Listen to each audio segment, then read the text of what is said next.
अस्सलाम वालेकुम दोस्तों। पिछले चंद माह में इमरान खान पे 200 से ज़ायद मुकदमात दर्ज किए गए, लेकिन उनमें से 190 मुकदमात की ग्राउंड रियलिटीज़ इतनी स्ट्रॉन्ग नहीं हैं कि उनको डिस्कशन में लाया जा सके।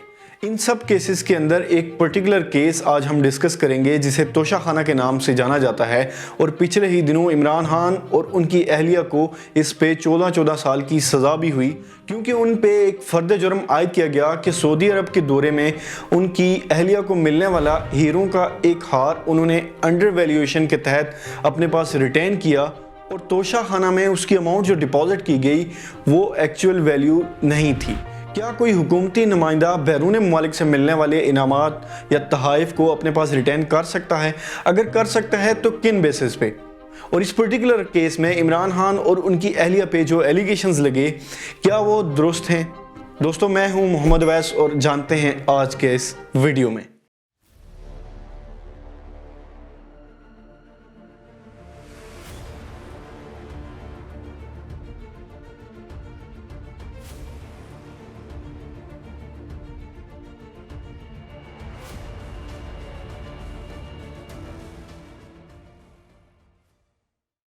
इससे पहले कि हम केस के एक्चुअल फैक्ट्स पे बात करें, पहले ये देख लेते हैं कि तोशाखाना होता क्या है।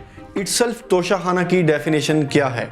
तोशाखाना गवर्नमेंट की एक ट्रेजरी है जहां से बैरून मुमालिक से मिलने वाले तमाम तहाइफ रखे जाते हैं। ये तहाइफ सरकारी ओहदेदारान को बैरून मुमालिक विजिट्स के दौरान दूसरे मुमालिक के ओहदेदारान से दिए जाते हैं, और वो इसे अपने पास नहीं रख सकते। उन्हें ये सारे तहाइफ वापस तोशाखाना में डिपॉजिट करने होते हैं, क्योंकि एक्चुअल में ये तहाइफ स्टेट की मलकियत होते हैं और इसीलिए सरकारी ओहदेदारान को इन्हें वापस सबमिट करना होता है। अब तोशाखाना को लेके हर गवर्नमेंट की डिफरेंट पॉलिसीज रही हैं कि एक सरकारी ओहदेदार किस तरह मिलने वाले तहाइफ को अपने पास रिटेन कर सकता है। अब इस बिना पे इमरान खान के खिलाफ एक पटिशन दायर की गई और कहा गया कि इमरान खान ने अपने दौरे हुकूमत में मिलने वाले तहाइफ तोशाखाना को डिपॉजिट नहीं किए, या अगर किए भी तो उनको अंडर वैल्यू असेस करके उनको अपने पास रिटेन कर लिया। सबसे पहले ये देखते हैं कि कोई सरकारी ओहदेदार क्या बैरून मुमालिक से मिलने वाले तहाइफ को अपने पास रिटेन कर सकता है? तो जी हाँ, इसका जवाब है कर सकता है, लेकिन उसे उन तहाइफ के अगेंस्ट एक सर्टेन अमाउंट तोशाखाना में डिपॉजिट करनी होती है।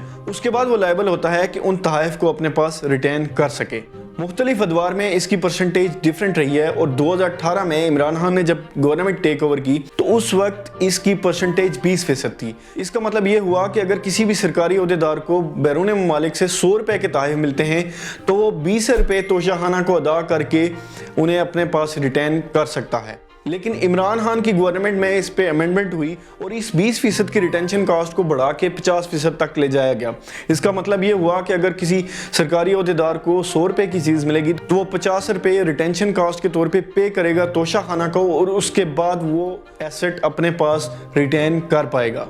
अब हुआ यूँ कि इमरान खान के खिलाफ असेंबली में एक पटिशन दायर की गई कि इमरान खान ने अपने दौरे हुकूमत में जितने भी तहाइफ मिले वो तोशाखाना में डिपॉजिट नहीं किए या सबमिट नहीं किए।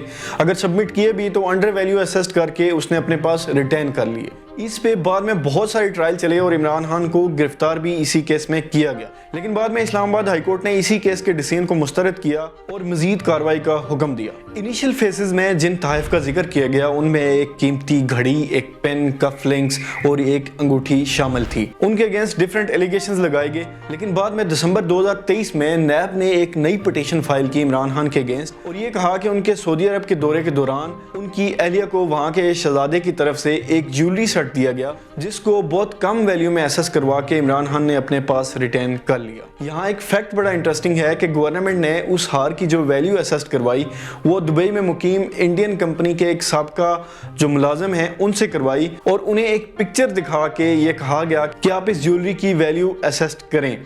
और यहाँ पे अगेन एक और इंटरेस्टिंग फैक्ट ये था कि जिन भाई साहब ने उस वैल्यू को असेस किया वो खुद अंडर मैट्रिक हैं, और उन्होंने इस ज्वेलरी सेट की जो वैल्यू असेस की वो ग्राम्स में की।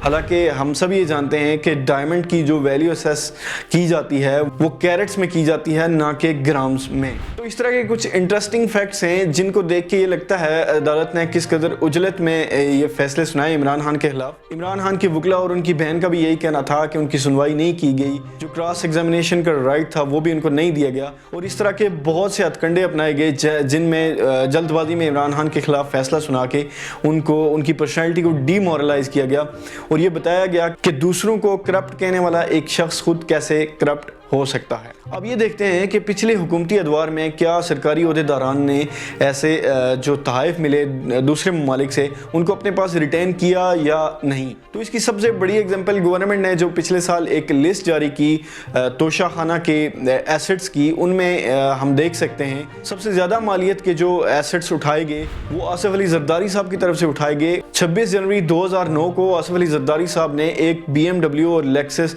दोनों रिटेन की, जिनकी कीमत 116 मिलियन यानी 10 करोड़ से भी ज़्यादा थी। उसके अगेंस्ट कोई 1.5 करोड़ की कीमत अदा की, जो कि अराउंड 4 to 5% बनती है, और उन एसेट्स को, उन गाड़ियों को अपने पास रिटेन कर लिया। उसके बाद उन पे जो केस हुआ या उसका क्या हुआ वो एक अलग बहस है, लेकिन इस तरह की बहुत सारी और एग्जांपल हमें मिलती है जहाँ मियां मोहम्मद नवाज शरीफ और उनकी बेगम कुलसूम नवाज साहिबा ने भी बहुत बड़े बड़े एसेट्स अपने पास रिटेन किए, और उनके अगेंस्ट जो रिटेंशन कॉस्ट थी वो भी पूरी ना अदा की गई। तो किस्सा मुख्तसर, इलेक्शन के इन दिनों में इमरान खान की जो पर्सनैलिटी थी उसको डीमोरलाइज ऐसे किया गया कि इमरान खान हमेशा दूसरों के बारे में करप्शन के इल्ज़ामात लगाते थे और करप्ट कहते थे दूसरे सियासतदानों को। तो सिस्टम ने उनको करप्ट करके दिखाया, उनकी वैल्यूज़ को डीमोरलाइज किया, उन्हीं के लोगों के सामने उनको बताया कि एक शख्स जो दूसरों को करप्ट कहता है वो खुद कैसे करप्शन का मुर्तकिब हो सकता है। लेकिन इलेक्शन के हालात और इमरान खान की पॉपुलैरिटी देख के लगता नहीं है कि गवर्नमेंट या कुछ इदारे इस काम में कामयाब हो पाए हैं। इसके बाद आने वाली वीडियो में हम साइफर केस को देखेंगे कि वो केस क्या था और इमरान खान को उसमें सज़ा क्यों दी गई। दोस्तों, अगर आपने ये चैनल सब्सक्राइब नहीं किया तो please do like, share and subscribe. Thank you so much.